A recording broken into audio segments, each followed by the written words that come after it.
right on this.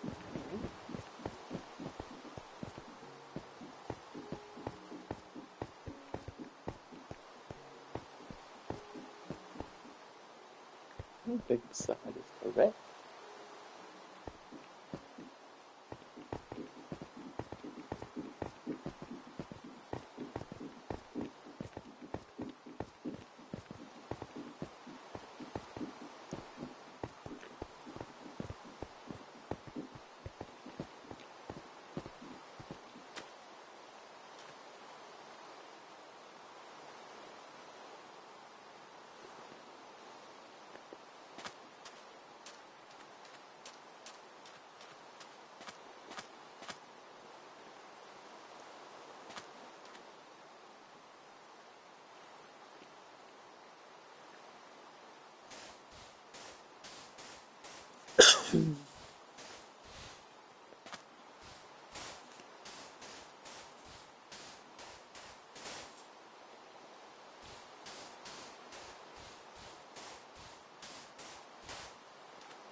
and then you flip it over, and there's propositions on the back, and like more than half of people don't flip their ballot over. So like, do it. You can find sample ballots on your County Board of Elections website to find what am I going to be voting on. Do your research in advance. Who are these people? The more local an election is, the more likely it is that it will be a lot less partisan. So you'll find yourself in a position where you actually have like a real question about who you want to vote for when it comes down to like these like county and town officials. It's less likely that, you know, on the federal level, just it's really hard for me to imagine any Republican I would ever vote for. I struggle to imagine that happening. You know, when it comes to like judges, we have judges that are partisan endorsed in New York. It is relatively meaningless which party they got endorsed by most of the time. Sometimes they'll get endorsed by every single party in New York, and you're like, oh, all right, well, seems like everybody likes this person. There was one time in New York where the Working Families Party was campaigning against their own candidate because they normally have a caucus, but somebody who was very conservative, and the Working Families Party is very liberal, this very conservative person petitioned to get on to the ballot, which caused a primary for the Working Families Party, which there almost never is. Sure.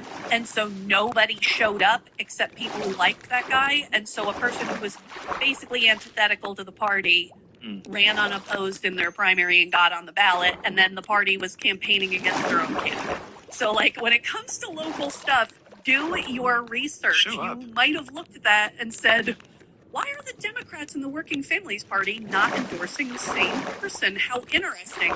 I wonder if that person is so super liberal and the Working Families don't like the Democrat, and the exact opposite was happening. So, like, you really got to look it up. Similarly, when it's super local, it is not unusual for those races to be won by 100 votes, 10 votes, a single vote. Sure. There have been cases where a judge had people draw numbers out of a hat because they were like, it's tied and we've done 15 recounts and it's still tied and somebody has to win. So I don't know what else to do. So for real, get out there. Local elections, they impact you every day. When you're walking down the sidewalk and you trip over a bump in your messed up sidewalk, that was not decided by the president. That was decided by your town council, what the budget was going to be for the sidewalks and whether they would take responsibility or if they were going to put responsibility on local property owners, which seems insane to me. I've never owned a house, so I didn't realize you could somehow need to maintain a sidewalk. That's crazy. Why would that not be the town? Apparently that's true some places. Yes, sure.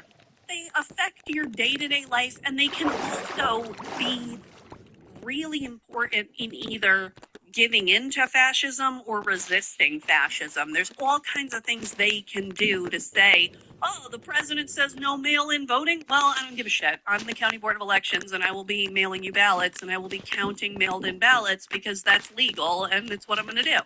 So really, really, really important stuff. Do your research on your local candidates. Think very carefully about those candidates and those propositions.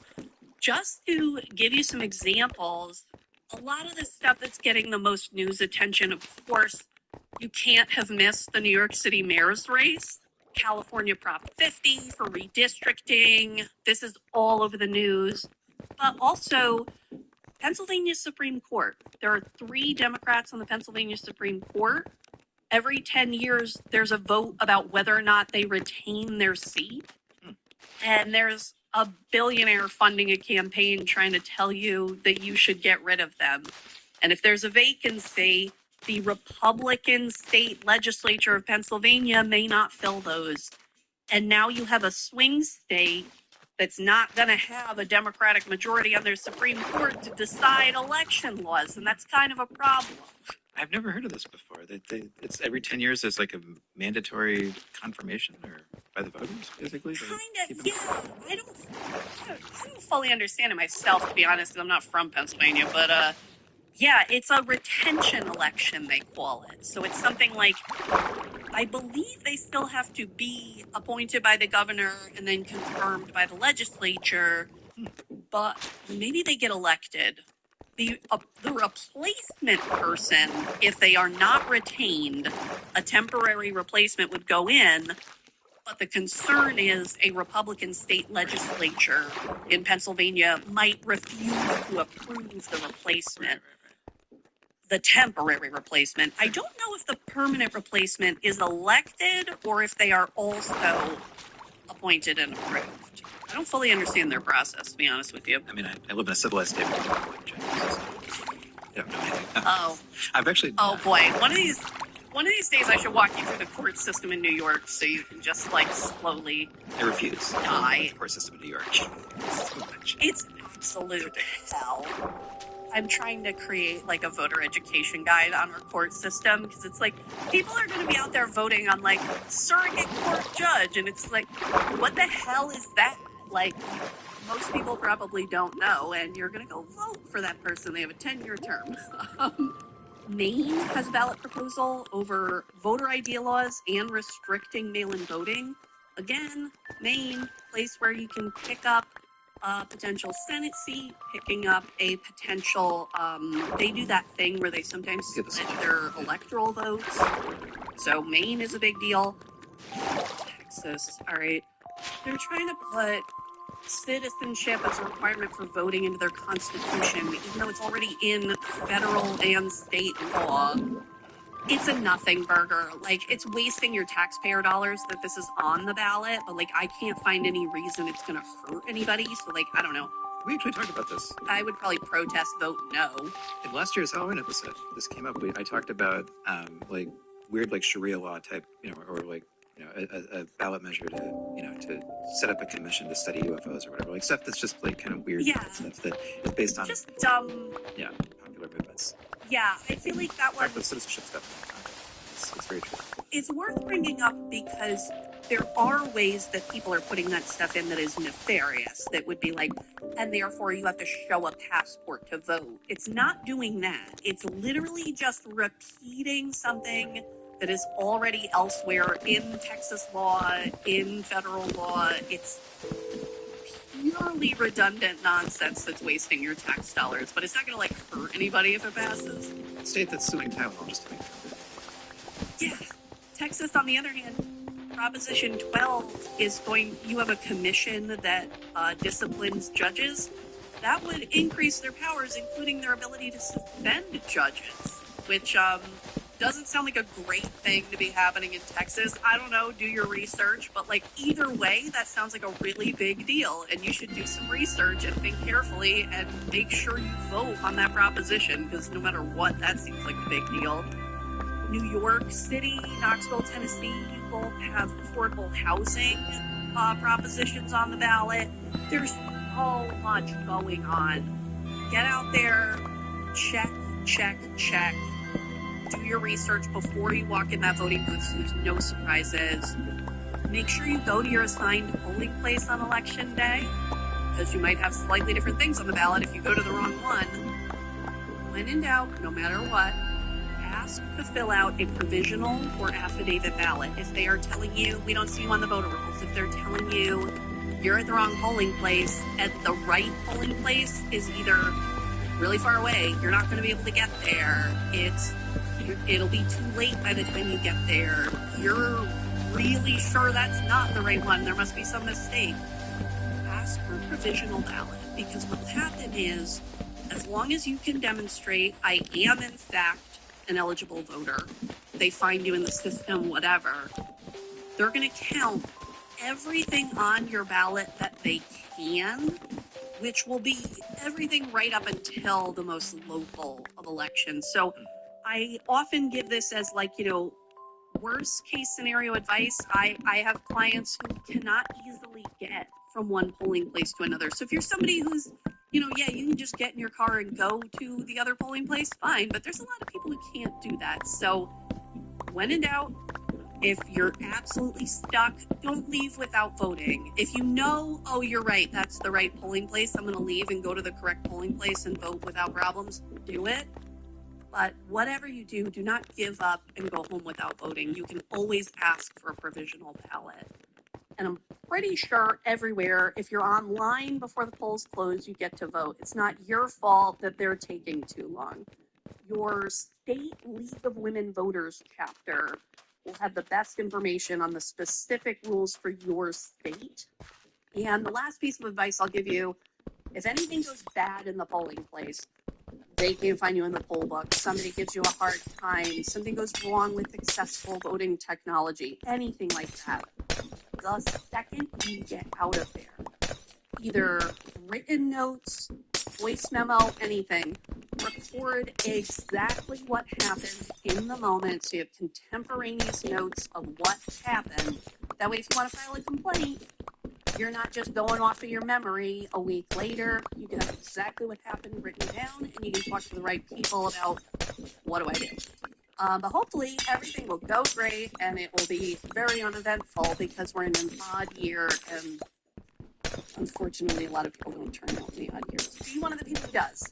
Yeah, no, local and state democracy are the only way that we can get out of this horror show. I'm sure. Yeah. But democracy generally, let's keep it going. That's some good advice. Thank you for bringing your expertise to that, and of course to the very important story of the talking skeleton. It was a lot of fun. Nice to take a break from everything we usually talk about on Fridays. So I really appreciate it. Thank you, Dr. Screenmore, and we will be back on Monday to talk about Albie McCormick, which is actually incredibly, unfortunately, still relevant as of the time that we are recording this because Albie Grijalva has not been sworn in. We'll be talking about the only controlling Supreme Court case from that point. Going a little deeper, we talked about it last Friday, but I thought it was worth getting into more insight more about how to play down and how the facts around that, and thinking about how that might apply in this situation, and accidentally election themed. Let's talk on that one. So we'll be back on that, and then we'll be back with some more bad takes. I think we've got some fun stuff lined up for next Wednesday, and we will be back once again to dive into the continuing horror show of American Law. So we'll see you. See ya. This has been Opening Arguments, produced by Thomas and Lydia Smith, with editing help from Peter Baird. The intro is by Thomas Smith. This outro is by Matt Cameron. Support the show at patreon.com/law. Contact us through Patreon or openarguments@gmail.com. Make sure to follow our Blue Sky at Open Arts. But most of all, please share the show. Thanks for listening.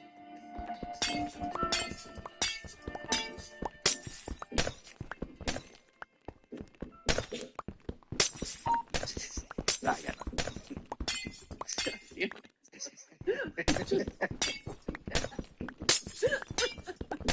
It's game on for your dream home. You can choose for a winning lineup of stunning floor plan designs, including low-maintenance homes, ranch styles, two-story options, and more. And here's the touchdown. There are tons of move-in-ready homes to choose from, and all they need is you. Don't wait on the sidelines. Score big savings today. Visit FisherHomes.com and fill out the quick form to discover your dream home today. That's FisherHomes.com. Home services can sound a lot like...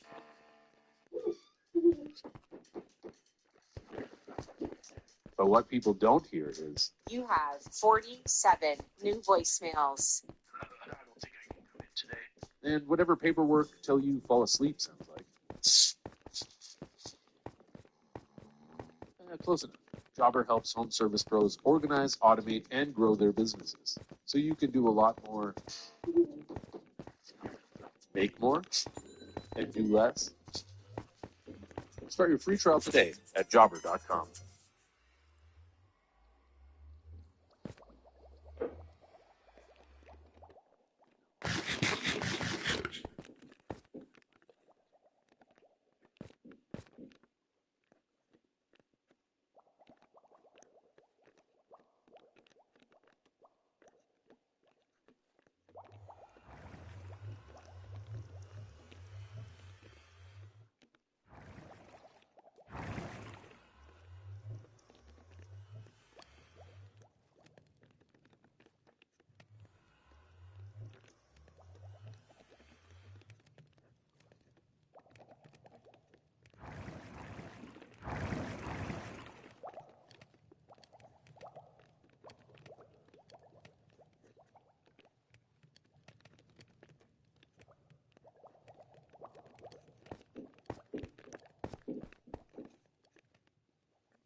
respect for knowledge fight. Knowledge fight.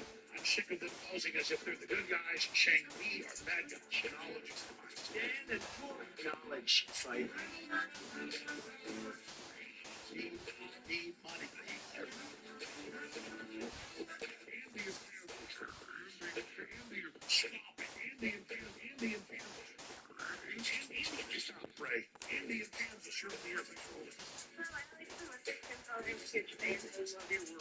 Knowledge fight.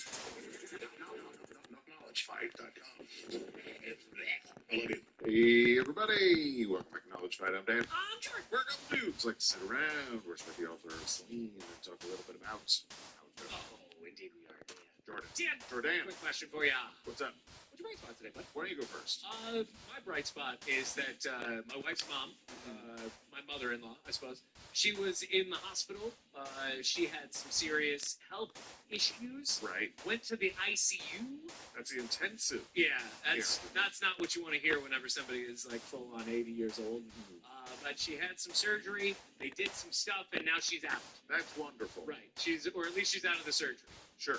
As of now, I don't think she's fully left the ICU, but she's getting out of the ICU. You could on the direction. You could still say that the care is less intensive. Yes, it's far less intensive now. So that is a huge bright spot. Yeah, that's wonderful. When surgeries are required, it's always real scary. And Even if the surgery was great, like anytime somebody has to go under, you're like, this is fun. So there's all kinds of moments of uncertainty, and that's great. She's all right. Great news. Yep. Dad, how about you? What's your bright spot? I have to bring you down a little. You have to bring me down. Pull on your collar here a little bit. I'm gonna chew on your ear. Did I do something wrong? You did. Okay. So, people may not know this, but before we record, sometimes we chat a little bit before we start the I think record. we always chat. Yeah. The last time, something happened that made an impression upon me. What was that? Well, we were talking, and you brought up that you had eaten some grape nuts. Yes. And I told you I've never had grape nuts because I don't like raisins. Right. And then you had a full-on panic about whether or not grape nuts have raisins in them. Sure. To me, I thought it made total sense because a grape nut would be a raisin. Raisins come from grapes. I understand the concept. Yeah. So you looked it up, and it turns out there are no raisins in nuts. Right. They're called that for a mysterious reason. There are no grapes and there are no nuts. Correct. Yes. And I felt horrible that I had made you doubt your sanity. I regained it very shortly. Yeah, but still, it was a moment. I could see it in your eyes. There was an intensity to that, like, oh no. So I decided to take it upon myself to try grape nuts. Yeah. Because you love them, and now I know there aren't raisins in them. Right. It's awful. Did you eat them dry? No. Okay. Nope. Okay. All right. It's awful. Why is it awful? Shit. They're great, but they are boring. No. Don't get me wrong. Yeah. They are very boring. Yeah, I didn't love it. I would much rather have like a wheat flake or something like that than that, or some sort of granola thing than a grape nut. I think what it is, I'll tell you this: extreme crunch. If you're a person who chews ice, if you're when you're drinking a soda and you crunch on the ice and it annoys people, if you're one of those people, grape nuts are fucking made. Why don't you get around with that? I mean, I understand. It's borderline what we're doing. Yeah. I'm thrilled that they don't have raisins because I do not care for raisins. Right. But I really am pissed about the name. Now having eaten them too, I'm even more mad. It just makes no sense. They suck. I hate you. Here's what I appreciate. I appreciate that you hate them for the right reasons now. Before you didn't try them because you assumed that they were something that they are clearly not. Yeah. Now that you've stepped into the future of grape nuts, you realize they suck on their own. Yeah. I'd much rather, I guess, see, I'm like, oh, what's a comparable adult cereal in life? Oh, I guess sugar. Yeah, that shit's just crunchy wheat. That's really what grape nuts is, right? Anyway, we have an episode to go over today, and it is not about the origin of grape nuts. If only. I do wish it was at this point. Yeah. But But we'll get into this and chat about something. But first, let's take a little moment to say hello to some new ones. Oh, that's a great idea. So first, shout out to Jesse, and thank you for listening to this nonsense with me on day trips, and also turning it down when we roll the window down so people don't think we're freaks. Love you, sugar tits. Thank you so much. You're now Policy One. Thank you very much. Thank you. Next, why does Nolan, the largest friend, not simply eat the other friends? Thank you for showing me this podcast and for being a great friend since elementary school. Thank you so much. You're now Policy One. Thank you very much. I love a Futurama reference. Sure. I got the use of the word friend made me think of like NBC's Friends. Yes. And I was trying to fit Nolan into there. Right. No, it's a joke about how the friends how Chandler should have eaten the other friends. Yes. Didn't get it.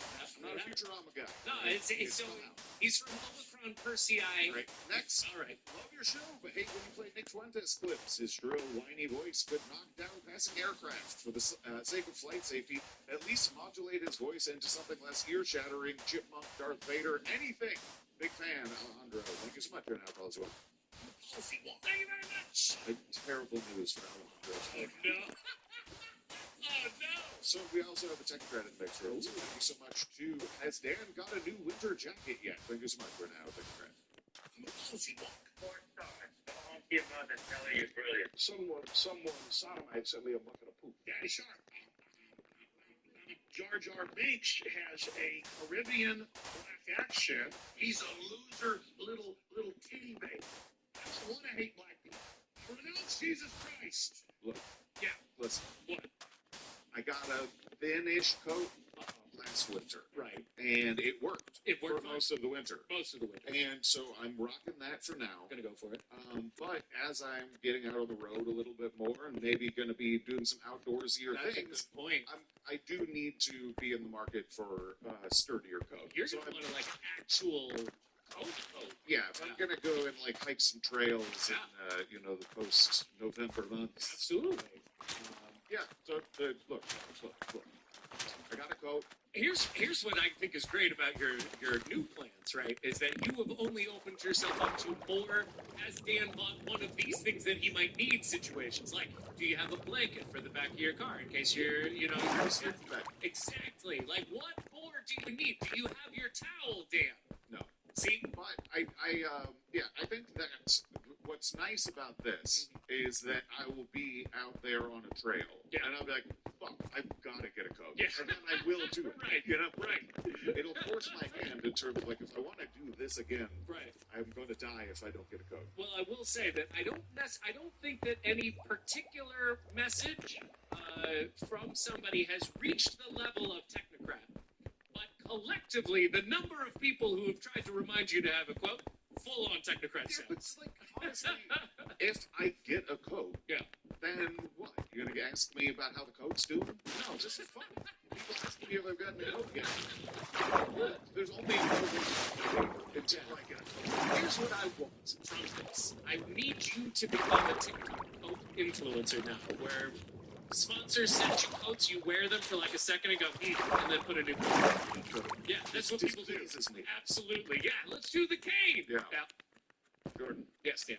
Right off the bat, I need to call myself out for being completely wrong about something. All right. This will likely go down as as big of a failed prediction as the EA is going to come on InfoWars.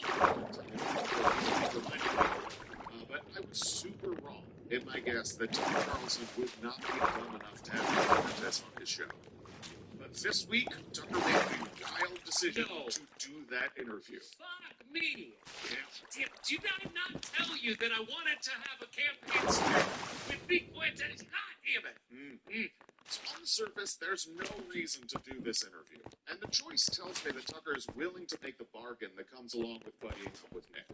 He's made friends with and elevated the voice of a Nazi purity tester, a guy who used his audience to launch online wars against rival media figures who are too neutral. Over the past couple of weeks, Nick has been popping up more on shows that like to pretend that they're a bit closer to the mainstream, like Glenn Greenwald's shows Dave Lutz and Patrick Bet David's podcast. A lot of this has to do with the fallout of the Charlie Kirk murder, and how figures on the extreme right wing have responded to it.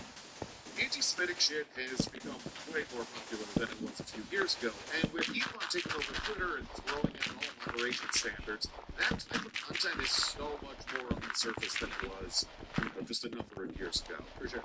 As such, you have tons of different pseudo-Nazi creators who have popped up, and they build their own brands, but a lot of it is pretty lazy stuff.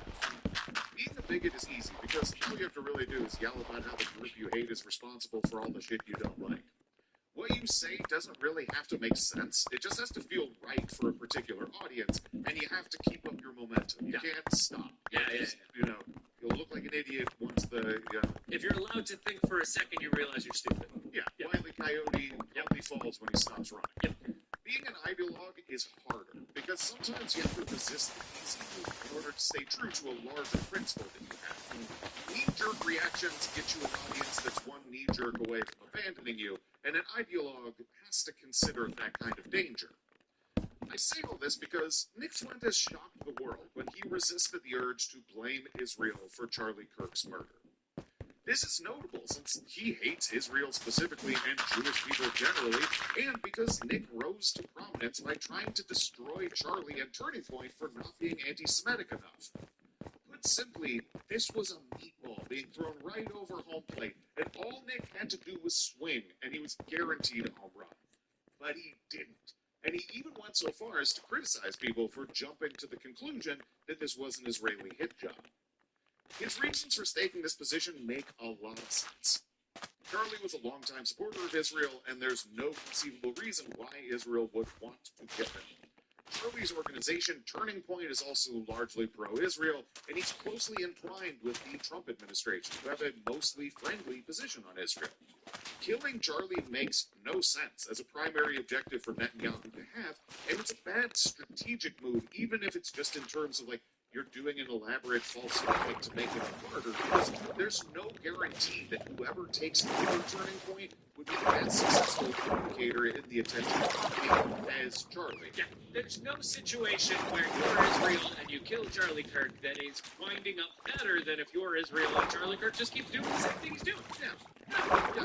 It makes sense why Nick would approach this with caution, but the ecosystem that his content lives in now has grown, and a lot of other pseudo-Nazis didn't have the same take that he did. Because Nick was out there saying that he didn't think that Israel killed Charlie Kirk, a lot of folks in the right-wing media got the sense that he was changing his stance on Israel and Jewish people, because everyone really understands that his criticisms aren't of Israel. They're all so fucking stupid. Yes, and because they all live in their game. Yep. This idea is addressed specifically in an interview that Nick did with noted racist coward street gang founder Gavin McInnes, which you'll hear here. I feel like you've sort of switched this. Yeah, people have been saying that, but that's only because I said that Israel didn't kill Charlie Kirk. But I believe that because I think that Charlie Kirk is pro-Israel. So that's you loving Jews in this day and age. Yeah, literally, yeah. Yeah, Really? Switch up. That's all it's based on? Yes. Oh, yeah, isn't that crazy? That's crazy. Because just sort of feeling we all have our own personal AIs, and just sort of feeling the chatter, I was like, oh, Nick's coming around, he's kind of supporting Israel now. No, I just said that they didn't kill him. It's just insane. So as Gavin said, everybody has their own AI. Some chatter that maybe Nick was warming up to Israel, and I wouldn't be surprised if a lot of people didn't get that misconception. In the attention economy that only shitheads exist, there's no reason for Nick to blame Israel. It's the only position he could have that's in line with what they understand his brand to be. So it's easy to see that taking that easy position as trying to indicate that to the attention economy that he's willing to play ball. To this point, it's easy to see him as a toxic enemy who just hates Jewish people, has cultivated a large hit-zone Nazi audience, and through that has built his own kayfabe. So many of these other right-wing media figures, they've created their kayfabe off of taking Nazi shit and rewriting it in plausibly deniable language. But Nick's kayfabe works differently. He doesn't need that plausible deniability, so interacting with them forces them to shit or get off the ball. Do you mean that Nazi shit you're winking about? Or are you just a bunch of winks signifying nothing, and you're just trying to scam Nazis? He forces the issue in a way that a lot of them probably don't want. Yeah. No, I think it's hard to overstate this, right? The position that he was in whenever we last spoke about him, and I said something along the lines of like, I would like to, you know how they have those campaigns, right? The preloaded things. I don't want to do the stuff that it took to get to where he was a few months ago. But a few months ago, where he was in this position so well to do exactly what he is doing right now. And he's doing it. And it's fucking annoying because I could do it better. I could fucking do it better. I could kill these people. I would crush this shit. But I'm not a Nazi, Dan. Yeah, I don't know. Maybe you could. Maybe you could. I don't know. I don't know how it's going to navigate all this. Yeah. Because I think that there is a side consequence that we'll talk about later that maybe isn't predicted. He's young. He's still young. It's gonna be trouble. Because of this sort of like breaking through thing, because of his liability, like Nick's proximity threatens to blow up. Like speakers in this world, they let their lives to just stand here. It's not worth it to break because once it's too late, he's going to be at your house. Nick takes the position that it probably wasn't Israel or Charlie Kirk has tricked a lot of right-wing figures into thinking that Nick has entered their game. To be clear, it's not a case where all these right-wing figures are pro-Israel and now think that Nick is too, so it's cool to talk to him. That's not what I mean. It's more they believed him to be a blame Israel for everything that was essentially crazy because of his hating of Israel. I show that he's not. Nick has made himself a probable guest option for some people who would want to have him. Right. And it doesn't hurt that a lot of mainstream outlets have written breathless pieces about him like they did about Richard Spencer in 2016. All sorts of flutter of the new Nazi on the scene.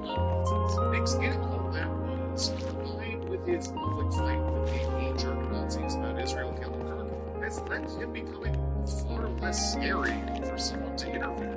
And that's not good. I mean, if one thing that it shouldn't show beyond any reasonable doubt is that the people he is about to run roughshod over don't understand the even concept of ideological consistency. It simply doesn't exist for them because it would never make sense for them for him to criticize or say it's not Israel because he's just a crazy guy who hates Israel, right? There's no possible way he has his ideology. He even points on the table Exactly. that he could be scoring and writing clicks off of. Right. Or anything. Right.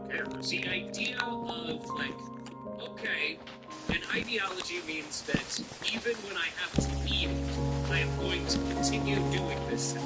Even when it fucking sucks, I'm going to continue believing this, even whenever I am personally harmed.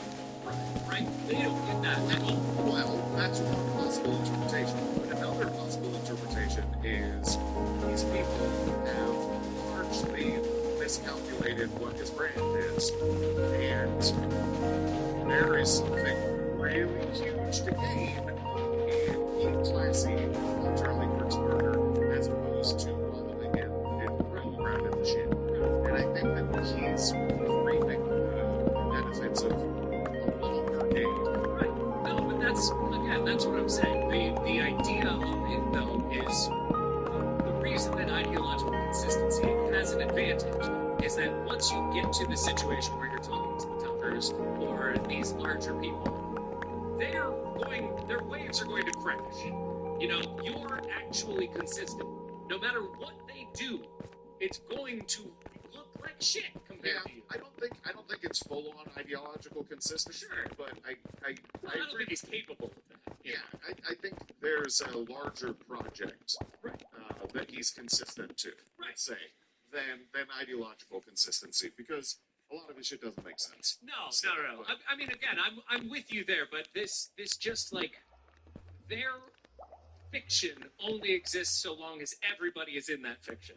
Once it hits a truth, you're fucked. Yeah, for most of these people. Yeah. I think Gavin is a little bit different because I think he's on board with most of the shit that Nick's Yeah, he's just a regular Nazi too. Yeah, and like well, not quite regular, but more white supremacist maybe. Sure. But like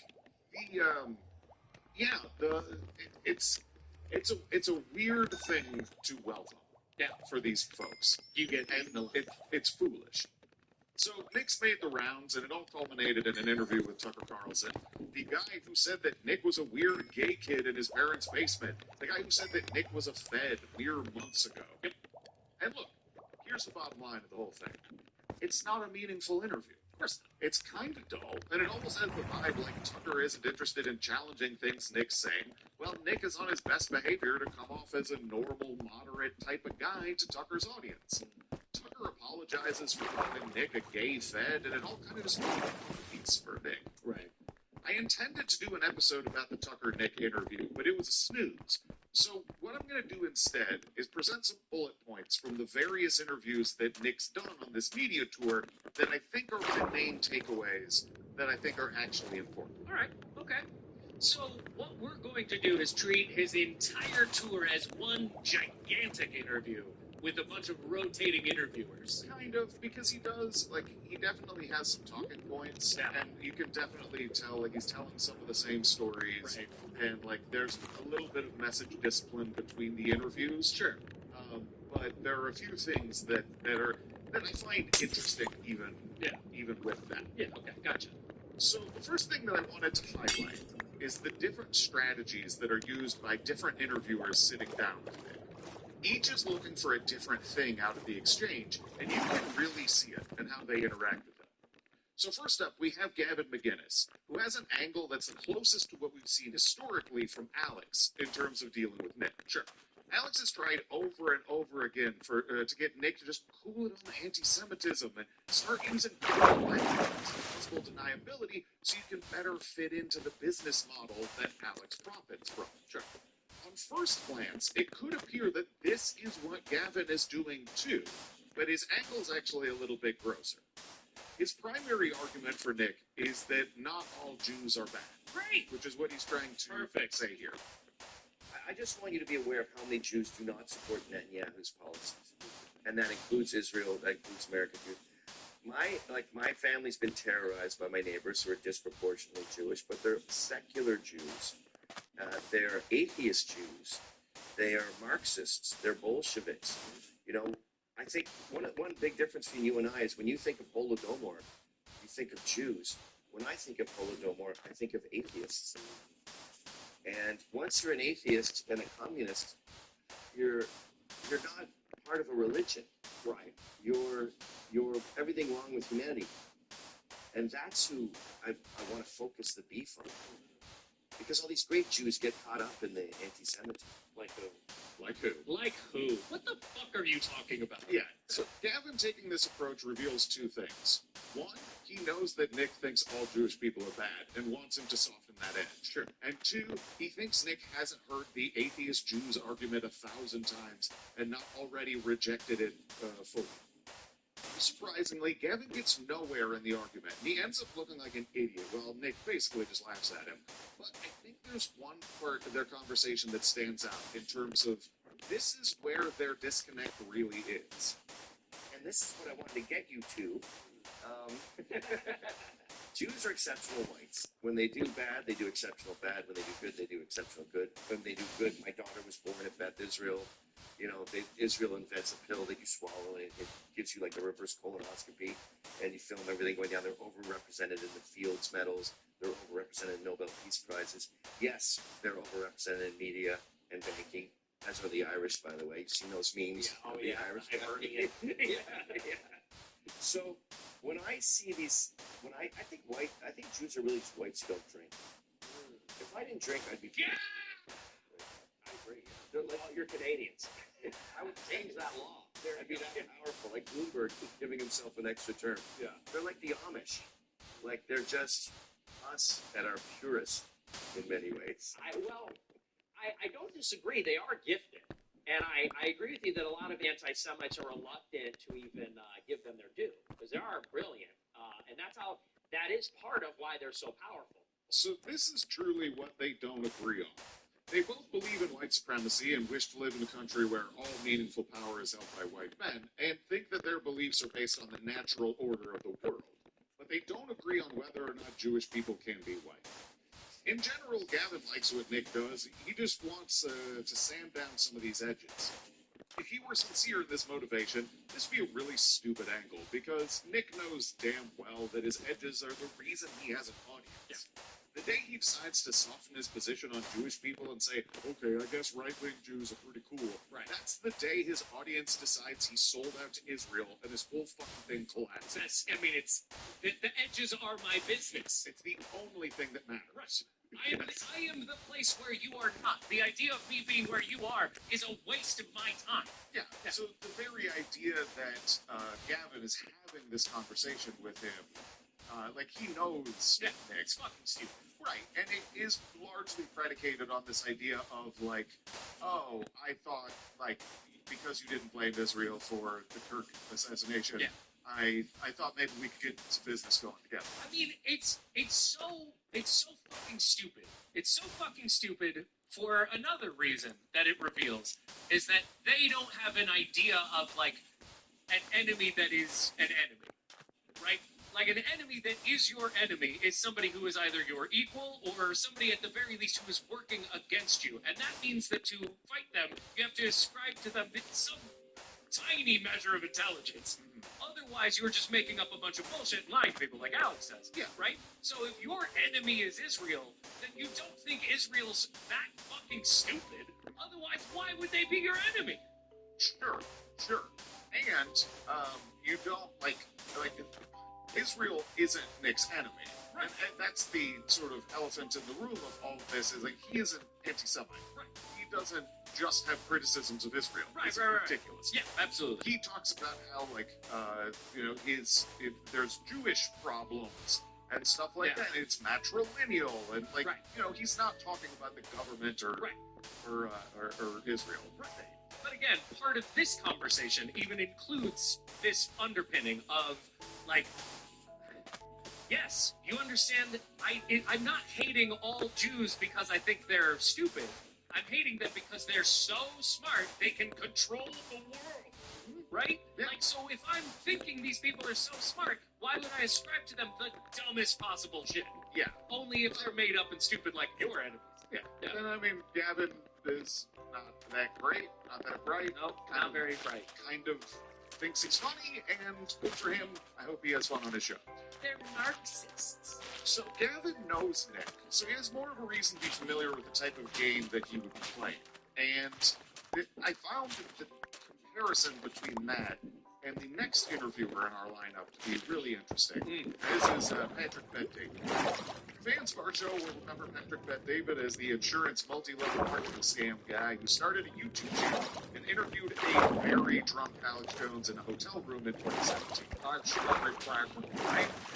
Hillary's a vampire. Hillary is now I have a tattoo. Now I have a tail. Yeah. I have a Patrick You have Bet-David tattoo. in a roundabout way, yes, you have a Patrick Bet-David tattoo. Yeah. So from there, he's become a big name in the dipshit right-wing media space, and he prides himself on being the kind of guy who will have a conversation with anyone. Everyone told him not to talk to him. That just makes him want to talk to him more. Oh my god. So BBD is a moneymaker, and that's like all his shit is really about. Yeah. Right-wing politics serves the interests of the people making massive amounts of money, and the right-wing audience is the easiest to make money off of, so it's a natural fit for him. Pure and simple, PBB just thinks that there's money to be made off interviewing Nick, so he's doing it. And he gives zero shits about what he's presenting to the audience. In the interview, Nick complains about how people called him a racist for a video clip that got posted some years back, where he says that people of different races having sex is degenerate, in the same way that having sex with a dog might be degenerate. Yeah, that's racism. Yeah. Yep. So keep in mind, Patrick Bet-David describes himself as an Assyrian who was born in Iran. He's married to a white woman. With that context in place, here is a little exchange of the two of them. And how old are you at this time? Just about to turn 19. So you're still 18, and this is what's happening. Yes. Got it. So what do you do next? So I have to defend this. This video is going viral, and Ben Shapiro retweeted it. Ben Shapiro quote tweeted that Reagan Battalion video. 100%? Are you positive? 100%. And what did he say? This is very concerning. Is that the video, Rob? Yes, sir. Can I see it, please? In your daily existence by Jews.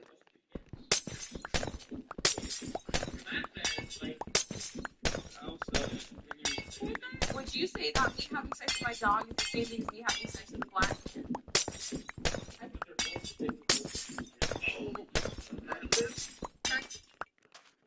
Well, that's a little bit, you know. It's a little bit. If I was African American, I would be very annoyed, upset, frustrated, angry with you, and somebody who could say that is racist. And the average person, and I'm just talking to them, I'm trying to be really hearing that. I don't have any gotcha stuff for you here. It's going to be very easy and real. You just did. You had one big one right there. It's kind of racist. I agree. Okay. But, well, So what Nick said is super racist, and Patrick knows that. Yeah. He's afraid to describe Nick's words accurately because he knows that his audience can't stand it when you call a racist thing racist.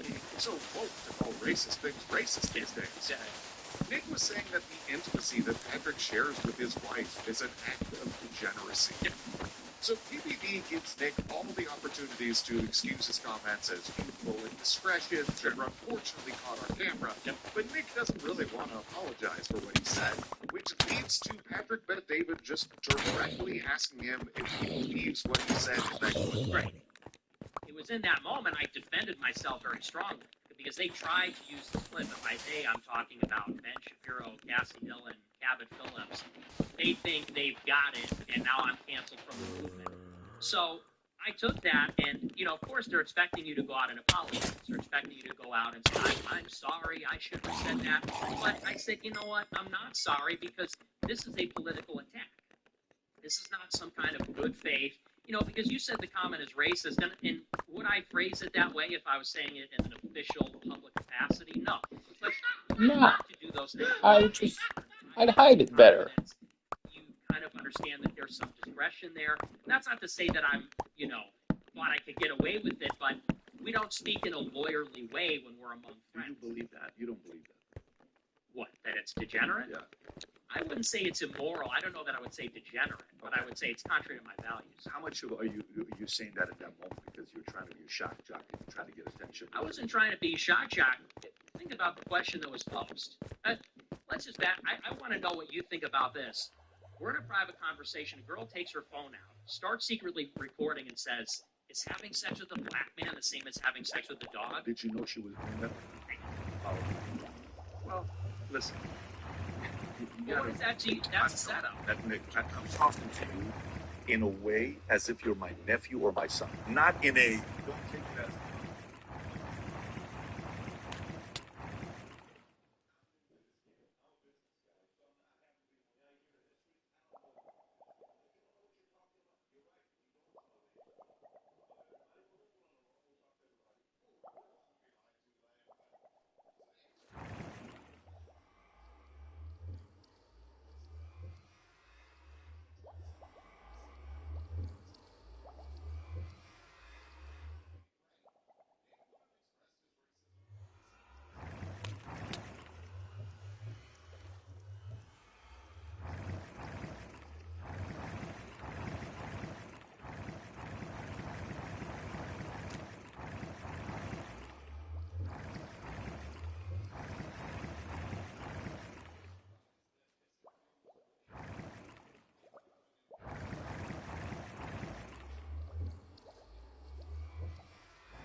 nicely begins with connecting something from Nick's past to an issue that Glenn has defended over the years, and then it dives into some strong insinuations that the act of interviewing Nick reveals what a brave guy Glenn is. Couldn't believe that.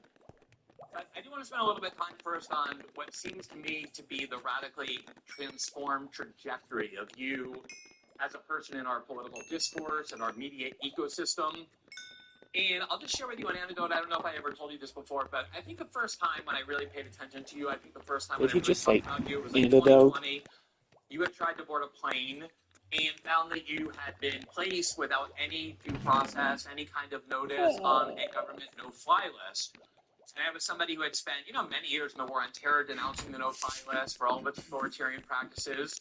And I think it manifested publicly, about why is Nick Fuentes, with no charges, no process, prohibited from flying? He's an American citizen. Say more words. And I'm not kidding. I was deluged with people, email and Man, you're a with fucking phone idiot. calls, like major conservative figures, and not even like the super pro-establishment ones, even people who are kind of on the fringes of the more anti, saying, look, I'm warning you, don't have anything to do with Nick Fuentes. It's bad news. Don't talk about him.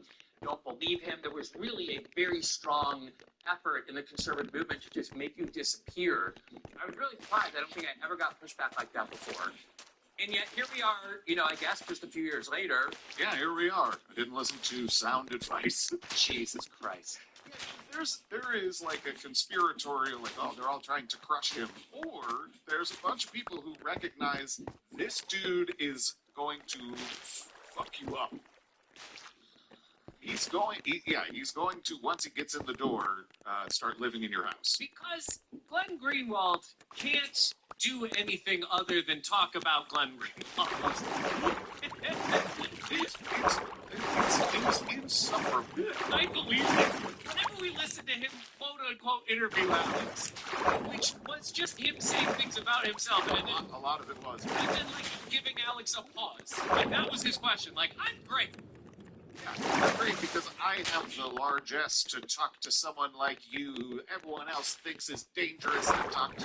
But I get it. I'm cool. I'm very smart. If you had any power, you would kill me. So hopefully, we can do this, but you never get any actual power. Because I get money when we do this, but when you get power, I don't. Well, it's interesting you say that because I also think that this interview is largely themed around Glenn insisting that he's cool. Like, that whole thing that you'd probably kill me if you were. Yeah. He gets it. That's just fun. That is just fun. It's just fun To stuff. exterminate people. Watch for some time. Definitely had a kind of gravity and even like a gravitas about the Charlie Kirk assassination and how you had to figure out how to talk about it afterwards, even taking a night off to kind of reflect on it that I hadn't quite seen from you before, and I want to get into a little bit about why this was. Before we do, just on this topic of the trajectory and what may be the evolution, obviously you know that if I have you on my show or if anyone has you on their show, they're going to hear, kind of the highlights or the lowlights, as it might be, of Nick Fuentes. Like, here's what he said about black people, and here's what he said about Jews, and here's what he said about this group and that group and this group. And because you're on the air a lot, and because some of it is kind of an ironic humor that you have with your audience, which I think most people in real life is how they speak, and part of the appeal, if you're doing well on the internet, is the fact that you are being a real person. You're not presenting one fake artificial public face with a different private character like me. I think that's given people, in one way, that's been very good for you. It's been part of your appeal. It's given people a very easy way to demonize and attack you by taking these quotes that can sound not just very racist, but very almost like Nazi-like and a kind of an extermination rhetoric. Oh, it can sound that way. But see, Glenn sees through it. He doesn't have the woke mind virus. So he can see that Nick's having fun. He's just having fun. He's shooting from the hip, and sometimes he talks about exterminating people. And you know what? That just makes him real. I will tell you this. Do you know what happened to my brain while this was going on? Superpowers? While he was talking. Superpowers. Wrong. The furthest from it. While he was talking, I imagined getting so fat just so I could slap him in the face with my boobs. That's what I felt in my heart. I want to gain 100 pounds just so I can have enough boob skin to slap him with it. See, this is why you're a fucking artist. Your mind goes to these places that are so creative. With your force, see, that's your superpower. That is my superpower. Find new things to do. Yeah. Imagination. So, yeah, I was going through these as a way of illustrating how clear everyone has a different agenda. Yeah. All of these people are talking to Nick, and they're all foolish to do it. Except for maybe Gavin. Sure. But, like, they're... Because who gives a fuck what he does? Yeah. They're foolish to do this. But, at the same time, they're doing it for very different reasons.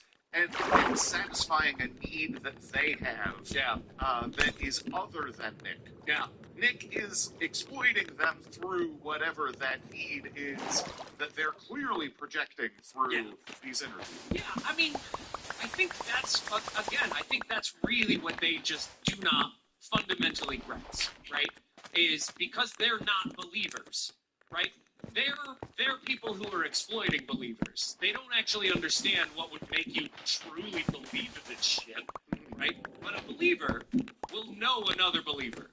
And they will look at him and compare to Glenn Greenwald and be like, that guy believes what I believe. Or at least he believes something. And I honestly, I want to be clear that I don't want to say, like, he has an ideology and he has a belief or whatever, because that sounds fairly complimentary, and I don't mean it to be. No. And by the end of this, I think that it's maybe less real belief and more of a compulsion. Sure.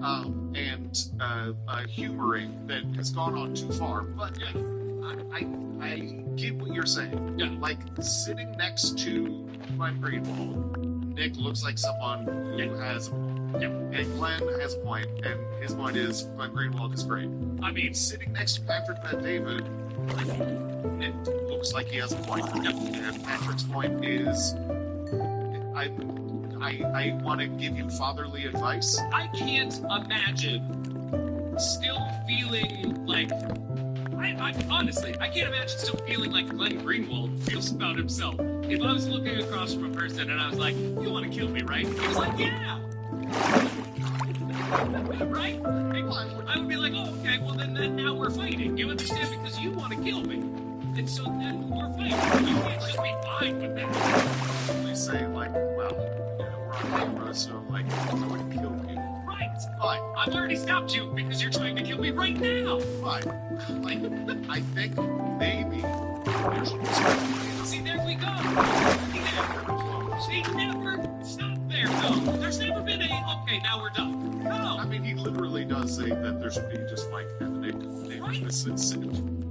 voluntary segregation. Right. Something like that. And now, to Glenn's face. Regardless of what we believe, you are my enemy. How does this not make sense to these people? Well, I think it's that believer thing. And I think that all of them really want to think that what Nick is saying is kind of like a wink. And they want to believe that, like, true racist ideology and this kind of shit doesn't actually exist. Yeah.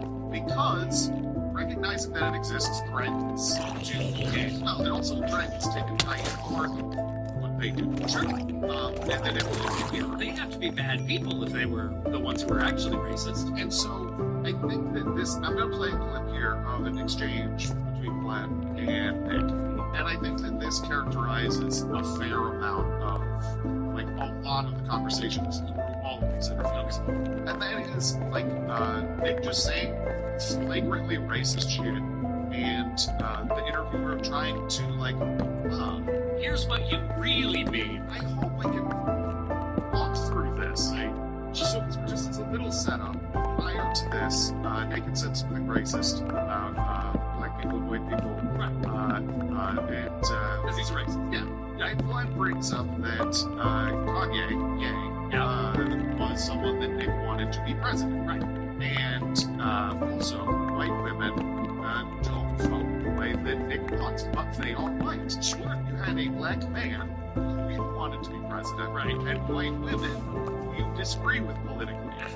How is he going to get out of this one? Right. There's been this kind of I don't know if it's a consensus among people on the right, certainly among your precinct on the right, but even a little bit, one's a little bit closer to the mainstream. You heard J.D. Vance talking about this, that on some level, the kind of bugaboo right now of American politics are highly educated, metropolitan, liberal white women who are just kind of the bane of everybody's existence, who are the point blank on American politics. These are the people responsible for so many of the worst political trends over the last 10 years, not just in terms of the ideas, but also how they're expressed, how the dialogue and discourse it evolves. And I know that's something that you talked about. I've heard you talk about white women in quite acrimonious ways, to be generous, in terms of describing that. So what about that? What does that reflect? I mean, these are white women, like hardcore white women, probably with a long history of white ancestry in the United States, and yet forward so many other people who think like you. These are like the embodiment of the threats to the American way of life. What's the explanation for that? Well, I think in general you're sort of conflating what is abstract versus what is real. White women have liberal ideas, but they carry white genes. And so white women have eggs when fertilized by white men are going to create white babies. And white women have been doing this for thousands of years.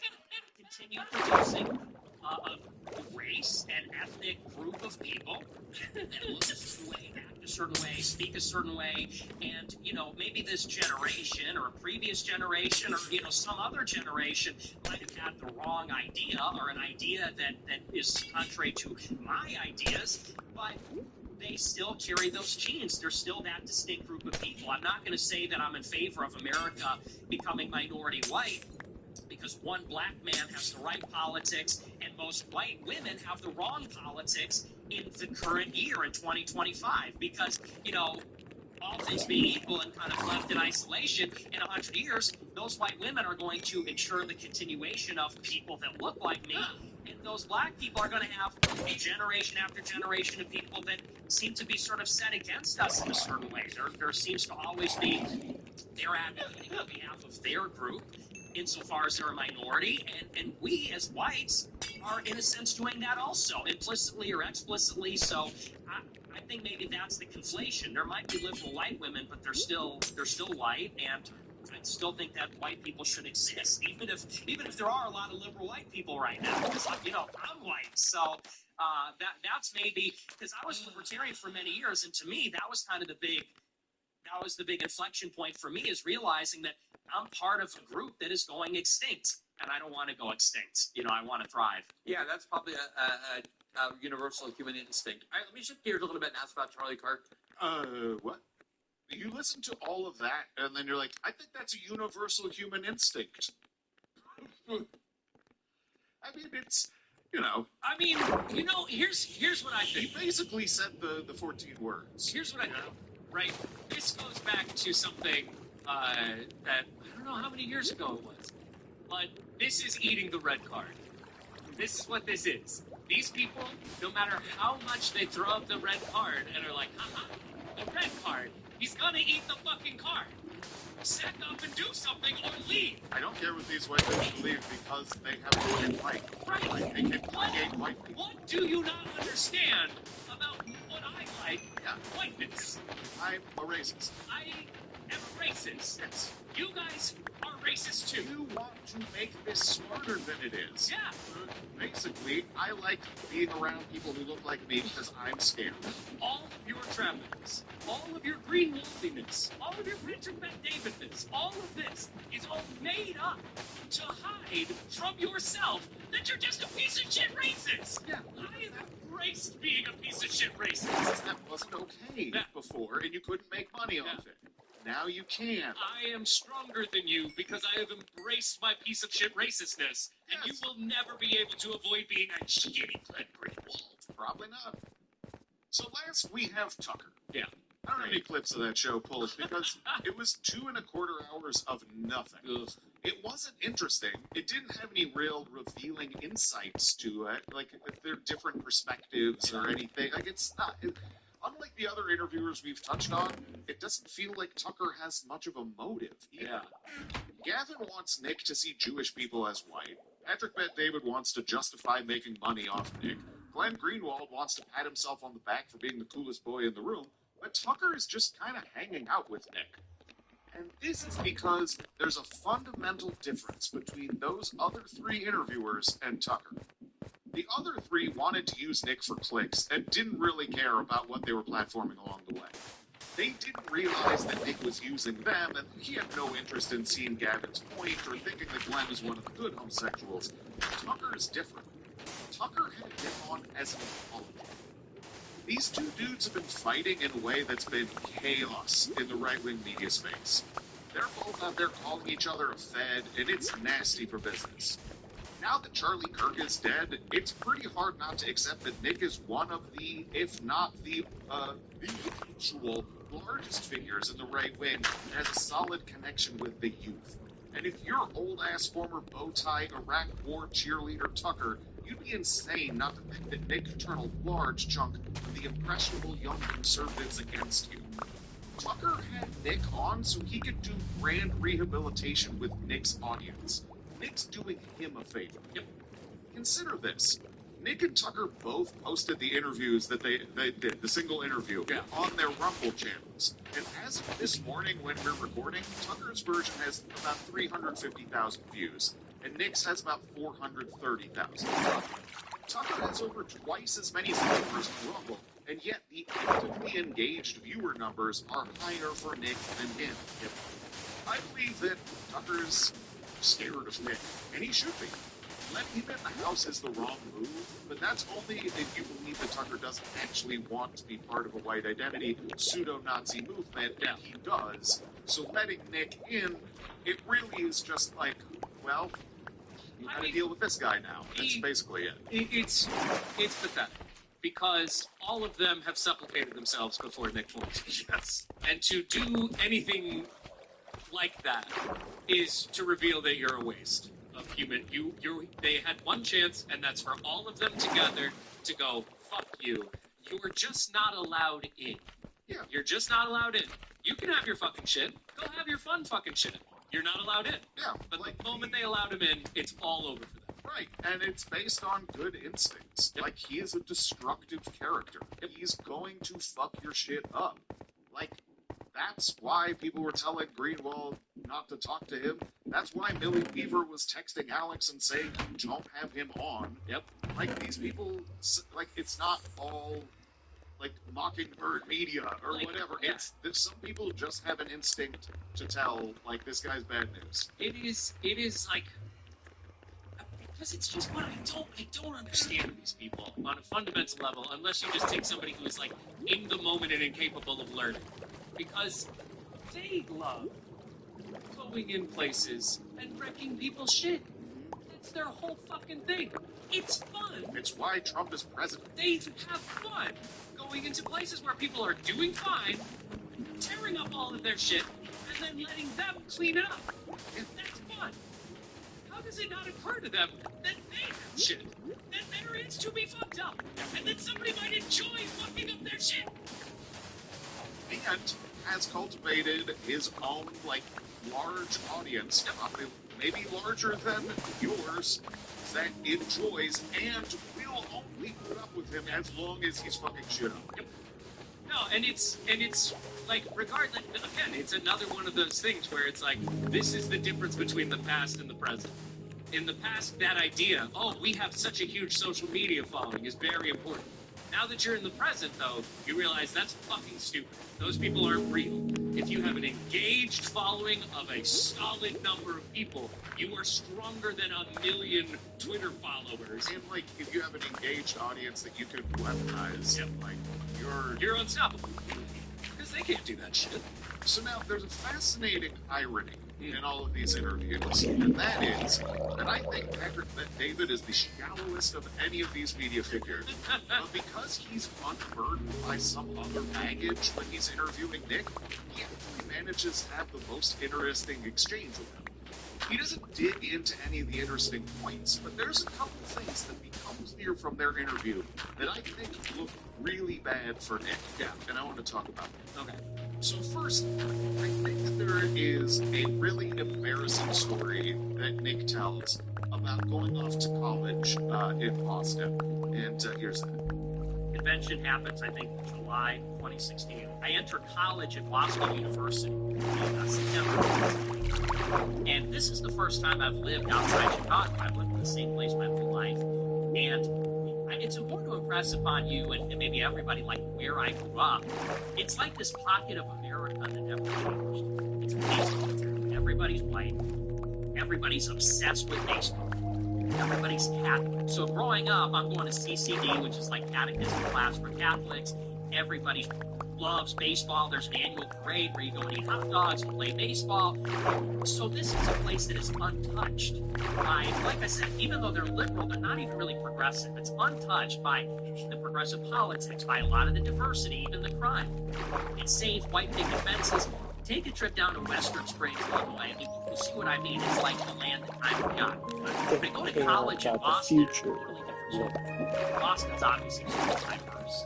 There's a lot of young people, just all schools, all universities. They're all from Asia, all foreign students, and they're all Chinese or all from these Asian countries. It's a little dangerous. There's a little criminal element, and everyone on the campuses, they're militant left wing. And that was kind of a culture shock. And I kind of realized in that moment, most of the country looks like this now, actually. New York, LA, Miami, big cities, and most people live in the cities. They all look like this because of immigration, because of left-wing progressive politics. And I kind of said, in that moment, my slice of America that I grew up with is dying, breathing, literally on stage. So Nick is discussing his path towards being a white nationalist, and a key moment in that story is him going to college and being scared to be around so many people he didn't see as white. I know that Nick's a big boy media figure and all that, but it's also important to remember that he's describing a moment from when he was a scared 18-year-old living away from home for the first time. When he got out to the world and discovered that it wasn't all like his mom's bosom, he was supposed to grow and change. This is a child of individuation where a child has to break free from the nest. Not everyone does this by going off to college, but it's a common story in this country that this is where that test comes. It's supposed to be a kind of scary thing to go to college because you're not living with your parents anymore. And in theory, it's the first time in your life that you're truly responsible for yourself. It's scary that your mom's losing this whole world, and you can't derive the comfort of home from far-off places in the world. The lesson you're supposed to learn is that that's okay. You're going to be okay. And all the stuff out there in the real world isn't as scary as you think it is at first. You start to realize you can make a home. You can make peace and find things. There's in Douglas Adams' book, The Life, the Universe, and Everything, which is my favorite. The central antagonist, if you will, is Planet Cricket. And what happened was a couple of guys, are on this planet Cricket, and it's shrouded the entire planet in a cloud. So everybody looks up and there's nothing up there. So there's no even sky to think of. Everybody's done that. And these two guys build a spaceship and they get out past it and they see the universe and they go home and they say, it's all gotta go. And so then they try and destroy the entire universe, right? Like that is what we're dealing with. Yeah. We are dealing with somebody who gets outside of a safe little cloud and goes, instead of engaging with this, I have to kill you. My security has been taken away, Yep. and I refuse to accept that. Yep. Instead of maturing through this challenge of life, Nick got mad, and he demanded that everywhere in the world should be the same as his mom's bosom. His hometown is 95% white, and now he's in a diverse city like Boston, so he thinks that the world should coddle him and cater to his need for there to be 95% white people around him so he feels safe. He's mad that the world doesn't make him feel as safe as his childhood home did, and because he has the validation of tons of racists online, and he makes a bunch of money off it, there's no reason for him to ever feel the need to change this. I don't want to infantilize Nick or anything, but this is baby stuff, and if he wants to be taken seriously as a mature racist, he needs a better backstory than this. That's what I'm saying. That's why I would be so much better at this. God, I wish I was a Nazi. Yeah, this is the kind of stuff that, like, honestly, I think we should be humoring this. And, like, this should be like, oh, go to therapy, talk to somebody, get a friend. If we Every single one of these people are doing everything the exact wrong way. I'm gonna be your uncle. Be a little less racist. Like, that's not even good advice career-wise. Career-wise, be super racist. That's good advice to fucking Nick Fuentes, right? So if you wanted to be a good uncle with, like, good life advice, it would be, don't be any of what you are right now. no guardrails. Be anything else. Yeah. Yeah. Like, particularly, Patrick Bet-David is like, don't say the N-word. I mean, that's good advice. For everyone but Nick. Exactly. Yeah. Exactly. So, the second thing that becomes painfully clear in the Patrick Bet-David interview is that Nick has based a lot of his political direction on rejection. This isn't to say that he doesn't have some sincerely held and intellectually backed up arguments and talking points, but I'm saying that, you know, as he tells the story of his path to hating Jewish people, it becomes kind of obvious that a bunch of it is smudgy. Yeah. For instance, listen to this clip. You start to show pro-Trump, supportive of Trump.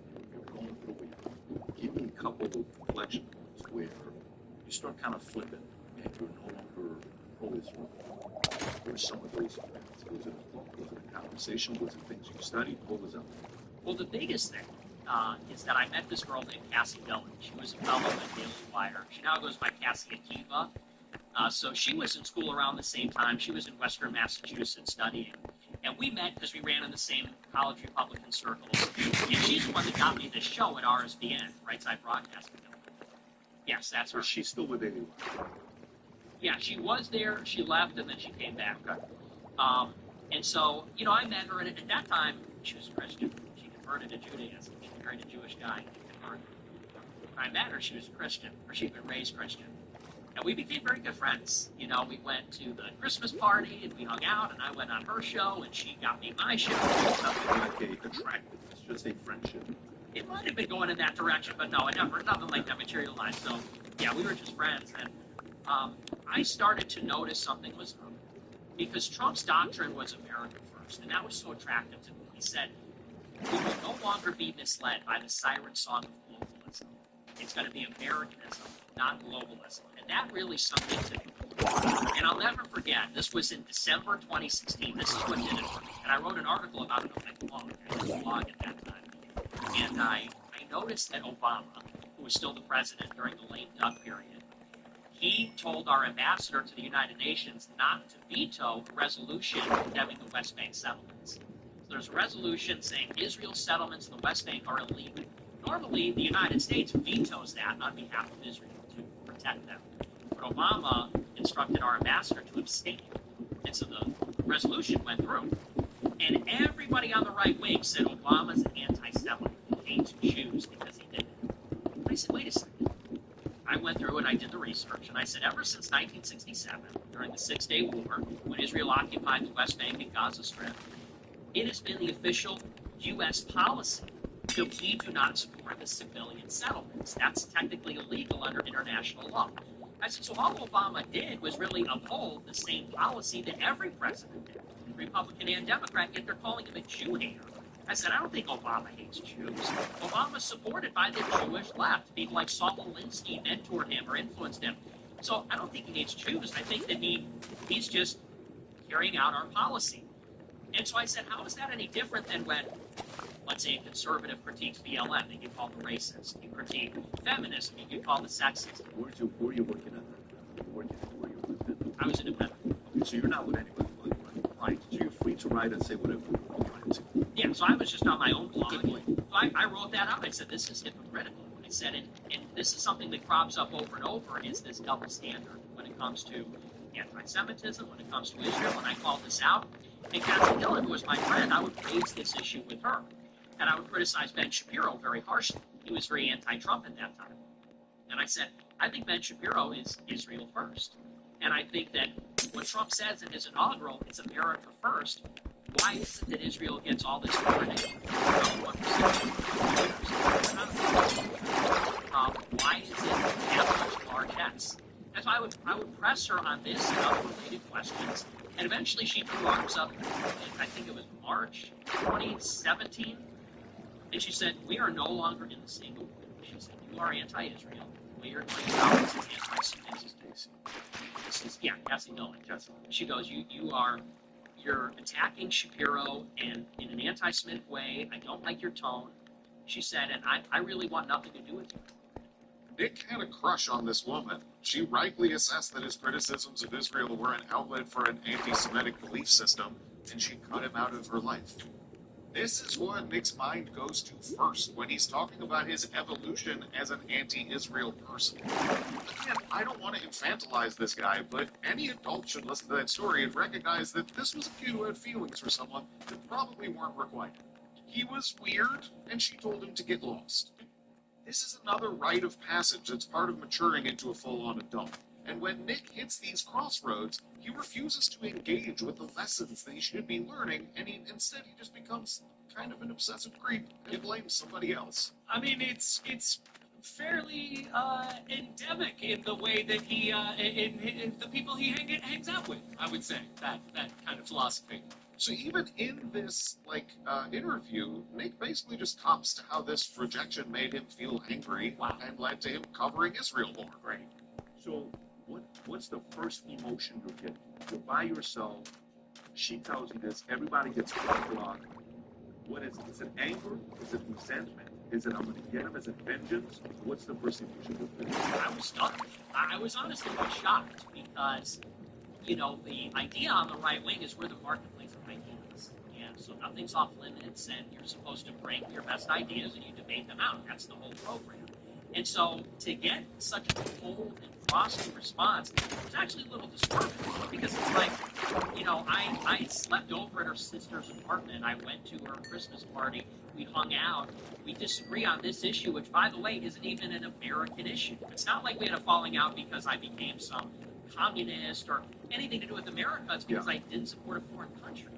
And I said, even if we disagree on the issue, we can't even talk to each other or be friends personally. Forget about even professionally working together. I was stunned at how she turned into there was this transformation. And then I got angry. And I would talk about this on my show. I would kind of go on the show, and it made me lean into the issue because I said, clearly something is here. It's being treated differently than other issues.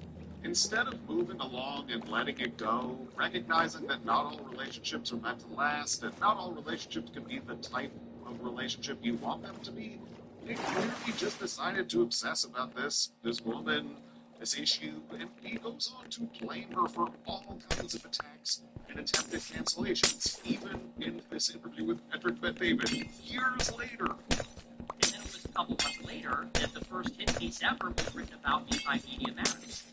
And I strongly believe, and I believe there was evidence for this at one point, that she sent in a clip from my show to Media Matters for America, a left-wing organization. So wow, what is the worst thing you said? At that time, what is the worst thing you said? Have you said some crazy thing? Where do you want to go? Where do you want to start? First of all, I don't know if you're doing it because you're trying to get under people's skin if you fully believe it, or you're trolling. I don't know. It could be any of those things. Only you know what you're doing. I'm not going to make a certain.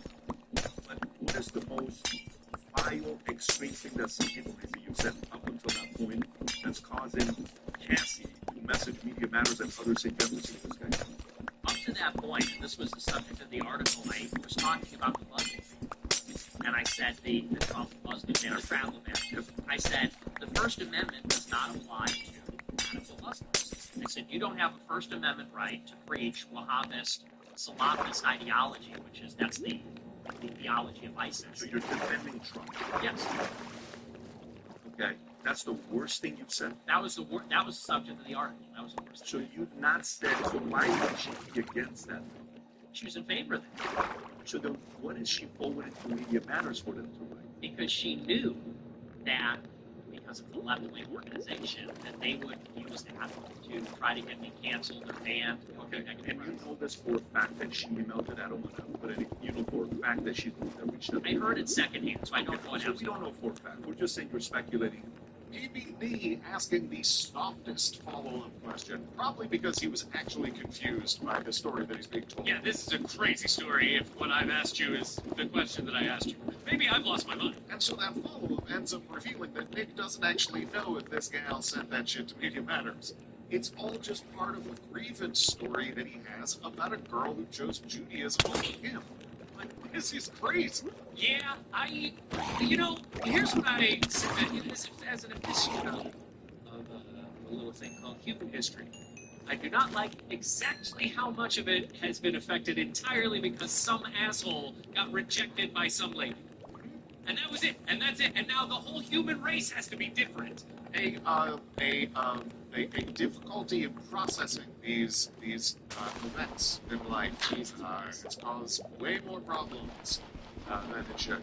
And I think that, like, honestly, I don't think that Patrick Bet-David had any interest in, like, doing a hard-hitting interview. No. But by fumbling around, he's, like, allowing Nick to say these things that an observer should be like, You're the whiny little baby, aren't you?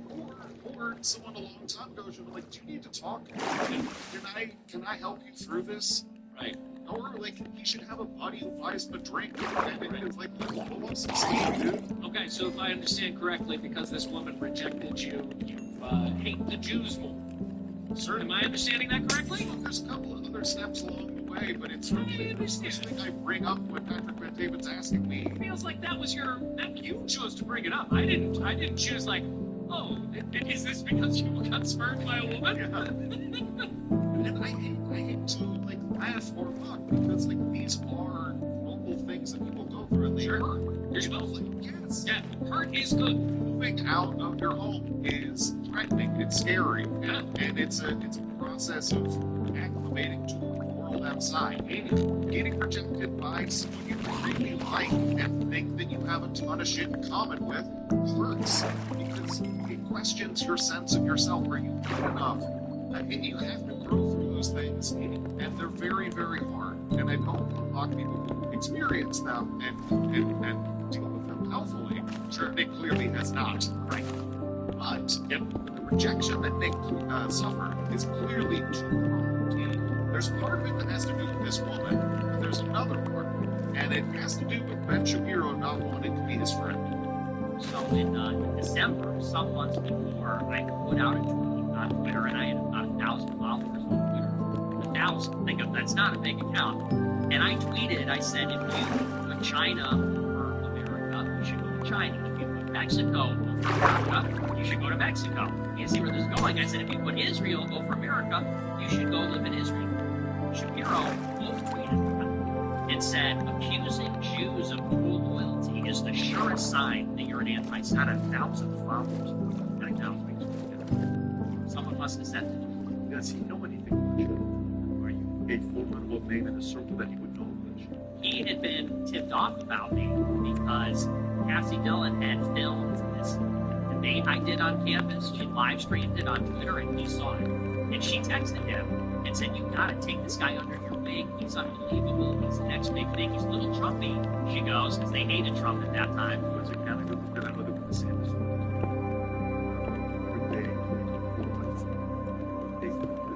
In 16, they were Okay, so she said you gotta go because he's a little Trumpy, and what's his response? He said, "I'll take a look at it." And she told you that, so she said to you, I told Ben you should, and he said, okay, go. She sent me the screenshot. Okay. So this woman that he had a crush on forwarded his stuff to Ben Shapiro, who looked at it and didn't want anything to do with it.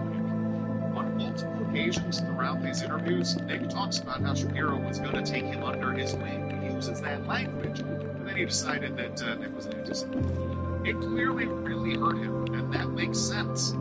In the same way that going off to college and having a romantic interest reject you, those are growing experiences in life that suck, so is professional failure. But all of these things are a part of life, and instead of encountering these things and rising to the challenges they represent, Nick just got angry and took to whining about how all these simple experiences just happened to him because of the Jews.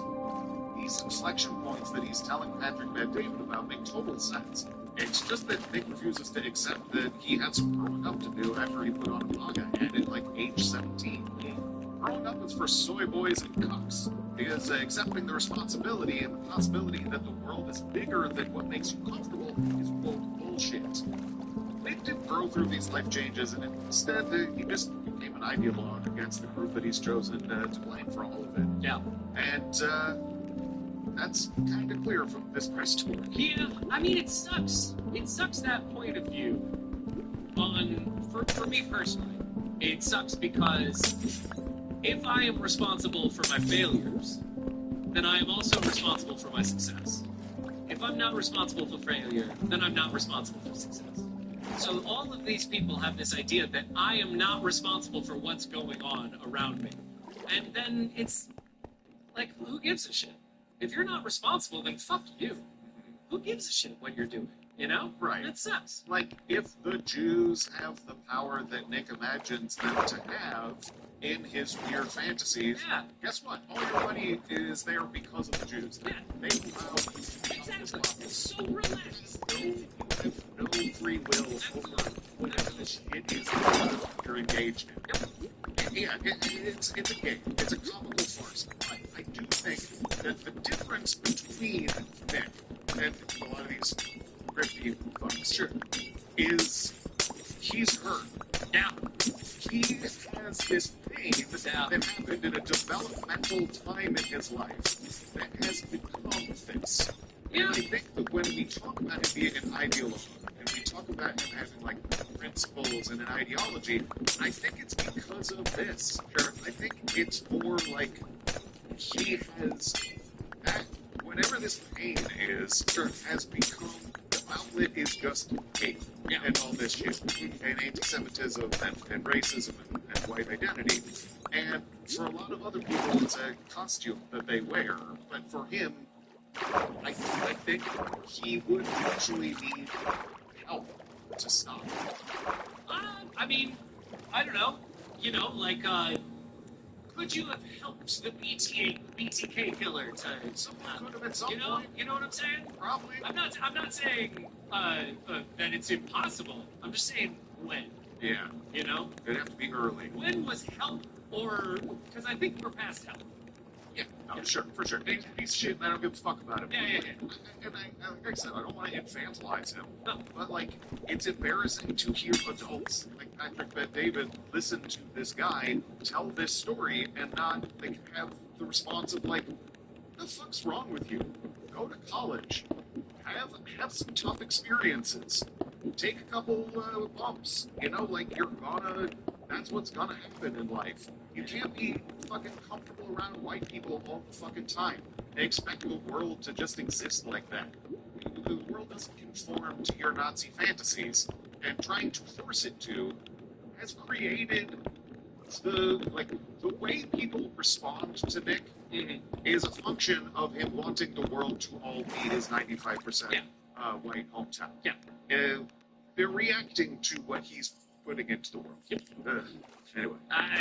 They're just too dumb. They're just all too dumb. And it's like, at a certain point, Fuentes isn't responsible for his failures or successes. These people are creating him out of fucking thin air. It's a large constellation. It's these people. Yeah. It's the online spaces that enabled and fostered this early on. Yeah, I mean, It's Ben Shapiro, parents. when he only has 1,000 followers, you know, there's a chance at every step of the way. But these people created him out of all of this bullshit. Yep. Why then? Yep. And now they're going to be eaten by it. Probably. Because that is the way of life. I don't know. What else is there to say? The young eat the old. We're all going to die, Dan. Yeah. Anyway, the biggest irony here, I think, is that at this point, Nick stands to lose way more by being on Tucker's show than Tucker does from having Nick on. Tucker could interview Goebbels, and it would be like it would barely matter. Yeah, totally. But Nick's audience has just listened to Nick go on a crusade against Tucker, calling him a CIA agent and all this shit. It's a little jarring to go from that to buddying up with him in a matter of weeks, and I wouldn't be too surprised if some of the Groypers don't trust the decision of going on Tucker's show and being friends with him. Yeah. Like, it's a play on Tucker's part to smooth things out with Nick's audience. Yeah. but ironically, it may alienate a fair amount of Nick's audience from Nick. Yeah, no, and I mean, I suppose that'll be a quarterback, that'll be a Monday morning quarterback kind of situation, Like, that's a risk, but also the audience is huge, so is it a risk you got to take? We'll see how it plays out. It's such a tough choice. If you're him, Yeah. that's a tough choice. Well, everybody made the right and wrong choice simultaneously. Right. And nothing's real, and who cares? Right, exactly. Yeah. There won't be consequences for this in real terms because a month from now, this will not exist. It will be the next thing. Yeah. And the problem with it is that Nick Fuentes will continue to exist. Yes. These people are not erasing him. They are creating a situation where what happens today doesn't matter. He will still be there next month. Yeah. And that's fucked up for them. Yeah. And I think that it's a function largely of adults not doing what they need to do. Yep. Which is not the story of America. Yeah. Adults not doing what they needed to do. Yeah. not just saying stop it. I mean, it's hard to think of anything more impotent than back in the day when people were like, surely there were adults coming. Mm-hmm. Yeah. Brutal. So we come to the end of this, and it's obviously I set out to do an episode about Tucker and Nick's interview. Zero Tucker and Nick. Yeah, because it's the least interesting part of this entire thing. And granted, these other interviews happened over the last span of weeks, but I do think that the headline event is Nick and Tucker doing a friendly interview. Yeah. After they've been trying to destroy each other. Right. It's just it's a comic who has a great set and a horrible closing. That's how I feel about it. Yeah. It's not even a good set. No, it's not. It's just disappointing. It's an anticlimax. Yeah, it's somebody who's already successful getting more success and not earning it. So, again, Alejandro, I'm really sorry you had to listen to Nick's voice. I mean, in a way, I think everybody can be truly grateful that we didn't get to hear the two most annoying voices in our cadre together. Yeah, there was a part of me that thought, this will definitely get the XG. This was so annoying to hear the two of them. Just one of their voices is fucking annoying. I thought if I played them, we would know for sure you have superpowers. Yeah, if Nick laughed at the same time as Tucker Carlson laughing, I may develop that may be what does it. Right, but also we could clearly say that if it didn't, then you don't have it. Right. Right. So that means that powers don't exist at all. Much like me and my coat. Right. The will they, won't they of your superpowers. Yeah. It's best if we leave it. We gotta leave it in the air. Yeah. To solve that problem would have far-ranging consequences. Yeah. No. So we'll be back with another episode about some other dumb bullshit. But until then, it was TV2 at ZolidFlight.com. Yep. Until then, I'm Leo, I'm DZX Clark. I am the mysterious professor. Oh yeah. Oh yeah. Oh. And the sex roll. Andy and Kansas surely the earth is rolling. Well, Alex, I'm my first time caller. I'm a huge fan. I love your work. Love you.